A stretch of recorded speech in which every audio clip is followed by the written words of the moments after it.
Decades of progress gone. The pandemic forcing millions of women to leave the workforce.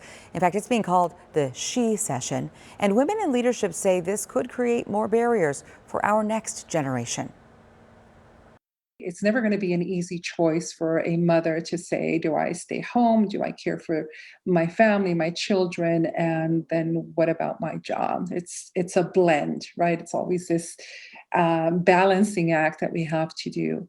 Angeles Valencio is the Chief Executive Officer for the National Diversity Council. For 16 years, the organization has been hosting a Women in Leadership Symposium to help empower and inspire women to be leaders in their own communities. We really want to focus on what are some of those areas where we can take care of not just the work that needs to be done as women, as leaders, but also on the personal side. Self-care is so important because if we are not healthy, if we're not ready, if we are not well rested, and just honestly well rested, then everything suffers. It is a domino effect. From February to December of 2020, the National Women's Law Center reports women lost 5.4 million jobs. The hospitality and retail sectors hit the hardest by these layoffs. And while some of those jobs have been recovered, thousands of women still remain out of work. For me, it has been a time to really call for action around being able to bring women back in ways that they are supported, that they are encouraged, and that we provide some kind of opportunity for them to maybe do a couple of days out of the work week still remotely until things ramp up to whatever that new normal is going to be. But for sure, I think that there will be adjustments.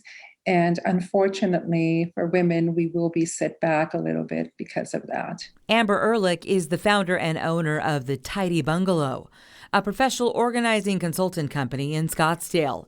During the pandemic, she has seen firsthand the impact the stress is having on her female clients. Now they are a full-time school. They are also working from home, and there's absolutely no escape. So everybody's life has really been driven into a little microcosm, and everything's being run out of the home, and it is just so stressful. Ehrlich says now is the time for women to support women, especially those who are running their own businesses or leading companies.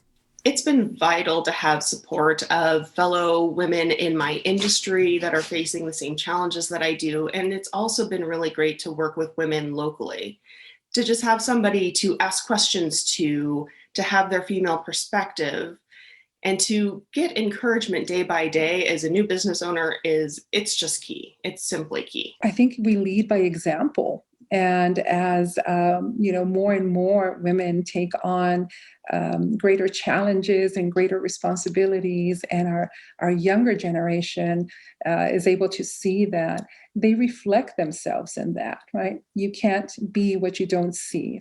It is so true. It's all about lifting each other up to move forward, right? The virtual Women in Leadership Symposium, it is happening tomorrow, and you can find a link with details. Maybe you want to register. It's right there with this story at abc15.com.